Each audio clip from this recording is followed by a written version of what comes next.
Eh ben, bonjour à tous, j'ai l'honneur d'accueillir un Maxime Astuce. Maxime, si tu peux te présenter assez rapidement pour notre audience. Salut Julien, merci pour l'invitation.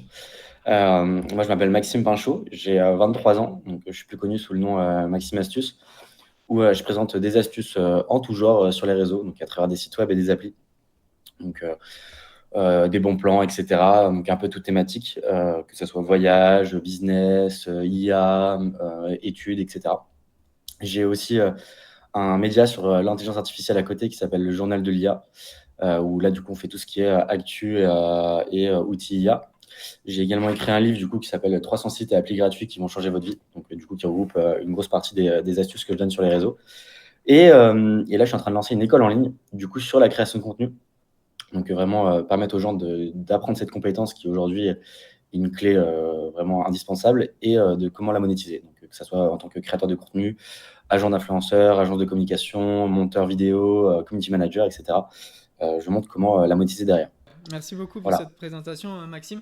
Moi, c'est ce que je disais, je suis plus friand des contenus longs, par exemple sur YouTube, mais je t'ai découvert à travers des contenus courts. Et pour préparer cette interview, j'ai regardé beaucoup de tes vidéos courtes. Et je me suis dit, en fait, c'est fou, on apprend plein de choses en un temps très réduit. Donc, merci pour ça. Et c'est pour ça que je voulais t'interroger. Et ma première question, ça va être la méthode que tu utilises ou plutôt le filtre que tu utilises pour justement distinguer les vraies astuces du bruit. Ce que j'appelle du bruit, c'est des choses qui ne seraient pas intéressantes. Comment tu procèdes justement pour trier toute cette information? Faut savoir qu'en vrai, nous, on a toujours pas mal de retard quand même par rapport aux Américains. Donc, moi, je fais beaucoup de veille quand même sur les États-Unis, où typiquement, il y a des créateurs comme moi, du coup, qui sont américains et qui font ce genre de vidéos. Donc, très souvent, je vais aller regarder ce qu'ils font et voir un peu les outils qu'ils proposent. J'ai également toute une liste d'idées qui me passent par la tête et que je mets sur mon téléphone dans l'application Notes, où dès que j'ai une idée qui peut être assez intéressante, je la note et après, potentiellement, je vais chercher un site derrière. Et enfin, maintenant, vu que j'ai quand même une grosse communauté, je suis par à peu près 4 millions de personnes, tout réseau cumulé. J'ai aussi beaucoup de gens, parfois, qui vont me donner carrément des outils ou alors qui vont me poser des questions. Ce qui fait que du coup, c'est assez cool pour après aller chercher potentiellement des vidéos virales par rapport à ce que les gens recherchent. Et après, une fois que du coup, j'ai l'idée en tête, c'est tester évidemment la plateforme pour voir si ça marche bien, si c'est gratuit, payant, il y a un essai gratuit. Et ensuite, du coup, en faire une vidéo. Et ça te prend beaucoup de temps de faire tout ce système de filtres. Tu le fais toi-même ou est-ce que justement tu utilises peut-être des gens qui travaillent avec toi ou des outils que tu vas utiliser? Comment tu filtres, enfin, si on passe dans le côté technique, le temps que tu y accordes, les outils que tu mets en place par rapport à tout ça? Ouais, aujourd'hui, maintenant, en vrai, je suis quasiment tout seul, à part pour YouTube, où j'ai encore un monteur et quelques mecs qui me font les minias.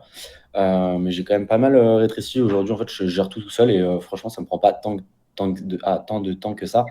Enfin, je suis plutôt bien organisé sur le process, où finalement, en fait, je me tape parfois enfin, je sais pas, tu peux être dans ton lit, bientôt tu vas être couché, et en fait, bon, tu te fais de la recherche. Et en fait, tu peux chercher finalement pendant peut-être 1 ou 2 heures, mais en fait, tu as peut-être une trentaine de contenus viables.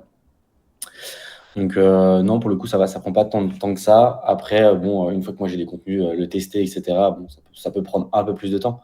Mais on va dire qu'en général, une vidéo, avec tout le process qui est déjà fait de base, je mets à peu près entre 15 et 30 minutes pour faire une vidéo. Ok, c'est super intéressant parce que en fait, tu disruptes un petit peu le modèle de l'équipe et tu te dis, bah, seul, moi, j'arrive à faire quelque chose. Est-ce que tu te projettes avec une équipe ou est-ce que tu te dis, bah, l'humain, c'est dur à gérer? Souvent, dans un business, la partie humaine, c'est la partie la plus compliquée. Est-ce que toi, tu te projettes justement avec une équipe et des salariés ou est-ce que pour l'instant, ce mode de fonctionnement en étant solo et en publiant, parce que tu pourras en parler, mais tu es présent sur TikTok, tu es présent sur YouTube, sur Insta, et donc, bah, ça fait plusieurs quand même canaux d'acquisition, des canaux d'acquisition. Et donc, toi, est-ce que tu envisages d'avoir une équipe ou alors non, de continuer pour l'instant solo et de faire ta route comme ça?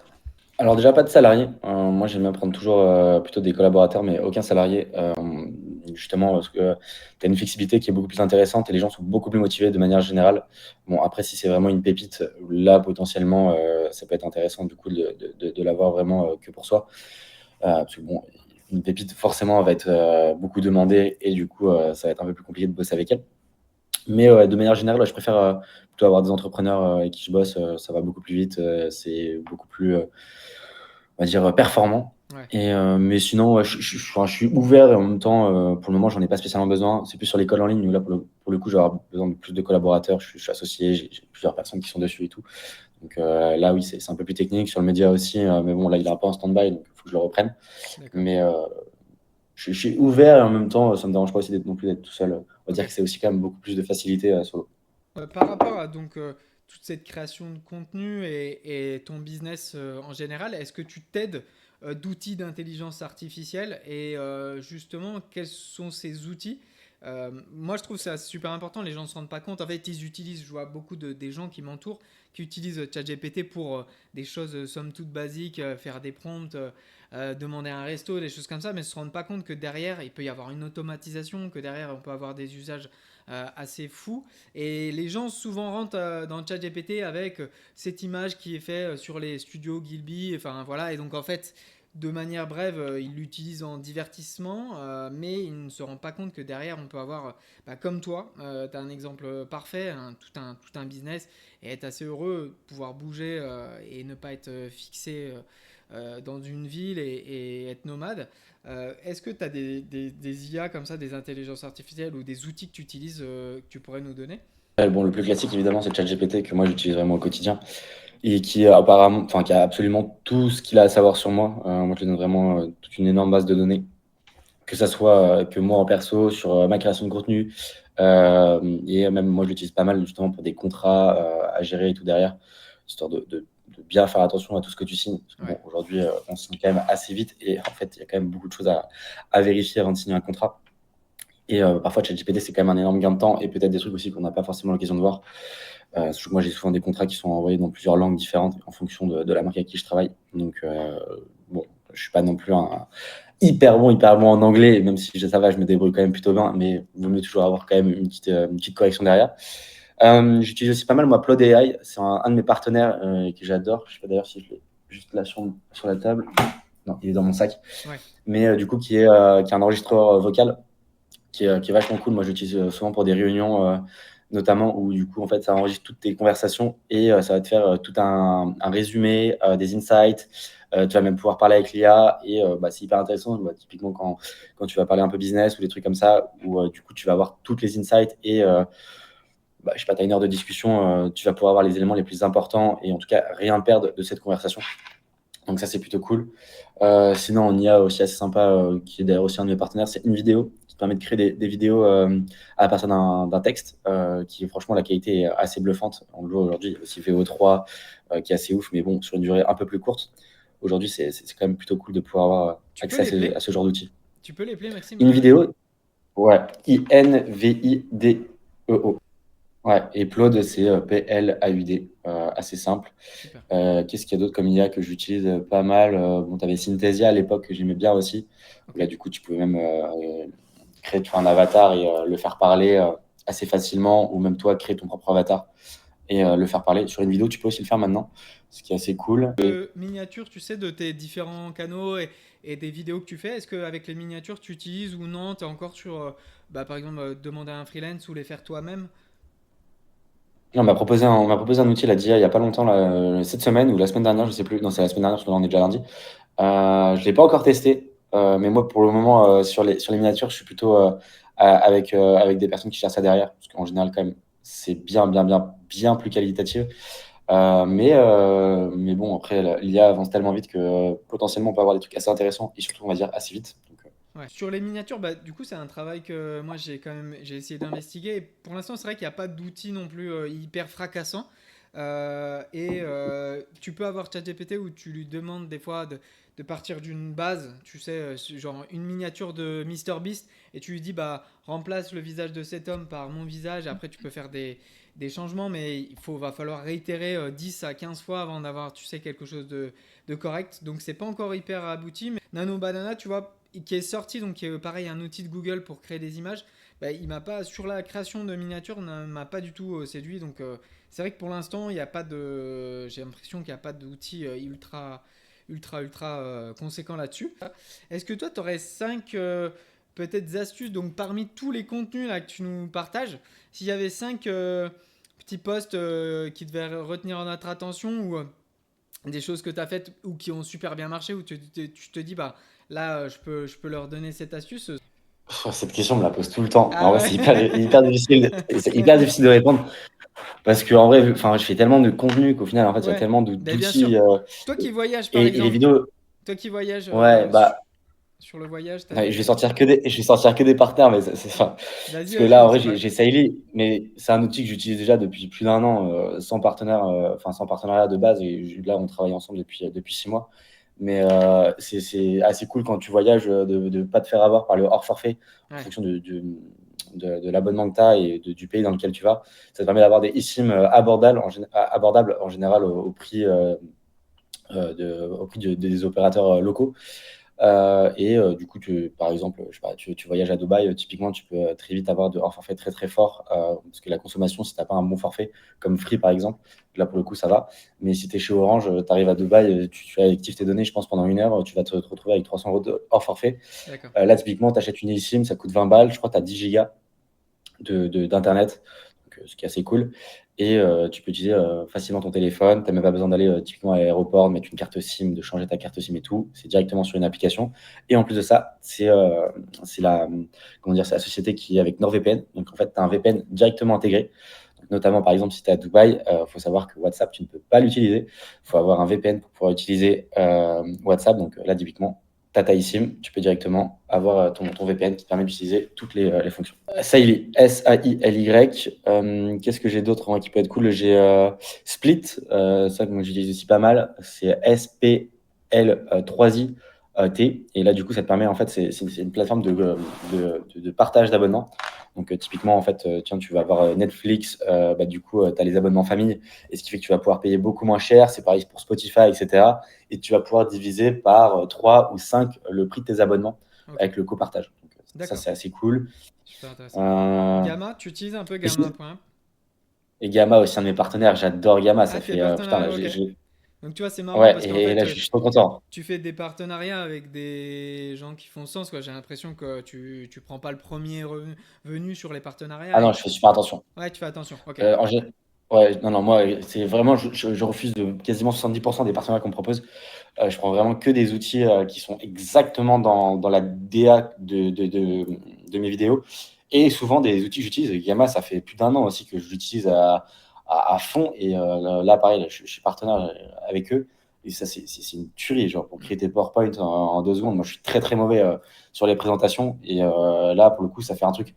Alors oui, tu peux faire beaucoup mieux. Tu vas sur Canva, tu peux faire des présentations qui sont un peu plus jolies, etc. Moi, personnellement, c'est pas du tout ma compétence. Et je trouve que là, c'est très très bien, ça te met tout ton texte et ça te fait gagner un temps, mais monstrueux. exactement. Ouais, pour expliquer un petit peu aux gens, Euh, Gamma, c'est ça, ça crée des diapositives et ça va même générer les images. Vous avez une fonction, vous pouvez carrément, vous lui donnez donc un prompt, une requête, et il va générer plusieurs pages.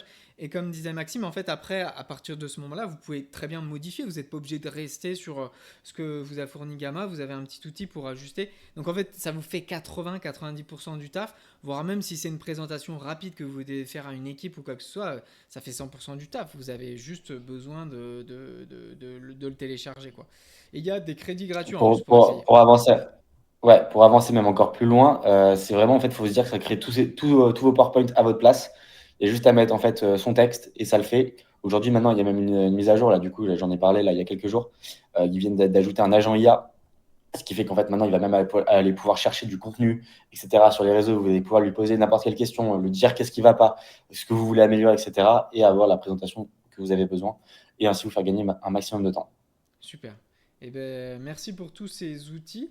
Est-ce que tu peux nous partager les endroits où on te retrouve et où les gens peuvent justement avoir tout ce contenu gratuit que tu fournis par les vidéos et ensuite profiter des offres que tu as dénichées avec tes partenariats? Maxime.astuce sur les réseaux, donc astuce avec un S. Et typiquement, là, je suis sur Insta, TikTok, Facebook, Pinterest, Snapchat, Dailymotion, YouTube. Enfin, je suis vraiment partout. Mais bon, après, on va dire que là où c'est le plus facile pour les gens, en général, c'est plutôt Insta, TikTok, Facebook. Où, on va dire que c'est là où il y a à peu près le plus de gens qui ont ces réseaux-là. On rappelle, Maxime, il a un livre et donc c'est une formation, non? C'est ça que tu vas créer, non? Cours, elle est pas encore lancée, Ok, mais ça va être un peu plus loin que là pour le moment, on va dire, ouais, ça va être un peu une formation, ok. mais il y a un accompagnement derrière et tout. Et le but à long terme, c'est vraiment que ce soit vraiment une école en ligne. Ah voilà, J'ai vraiment envie de vraiment faire un gros truc derrière et même d'aller taper les accréditations, etc. Parce que moi, typiquement, j'ai fait une école de commerce assez réputée qui s'appelle l'ESSEC. Et je trouve qu'aujourd'hui, bon, les écoles de commerce, tu payes quand même une fortune pour au final, quand même beaucoup de vent. Aujourd'hui, ce qu'ils te vendent, c'est un bout de papier, un diplôme et du réseau. Mais aujourd'hui, c'était un peu débrouillard. Le réseau, tu peux te le faire toi-même. Et le bout de papier, aujourd'hui, il vaut plus tellement grand-chose, je trouve. Où je trouve que c'est assez faussé, où la plupart des gens pensent que tu vas gagner 10-15 000 euros par mois en sortie d'études parce que tu as dépensé 50-60 000 euros sur ta scolarité. En réalité, c'est pas du tout le cas. Les seuls domaines où tu vas vraiment gagner de l'argent qui vaut vraiment le coup, je trouve, pour moi, de faire une école de commerce, c'est finance. Sinon, pour le reste, c'est pas tellement. ok, Enfin, je trouve que c'est vachement biaisé, quoi. Tu d'accord. payes beaucoup trop cher. Et là, en vrai, j'ai un peu envie de rendre cette accessibilité et en fait d'avoir vraiment du réel derrière. C'est-à-dire, bon, bah, tu vas prendre une vraie compétence que tu vas vraiment pouvoir monétiser et tu vas pouvoir gagner bien mieux ta vie en payant beaucoup moins cher. Ok. Bah, merci beaucoup, Maxime. Et j'adore ton franc-parler parce que, par exemple, le premier cas, c'était sur les USA où tu disais, bah, je m'inspire beaucoup des USA. Donc, on voit que vraiment, tu livres des choses.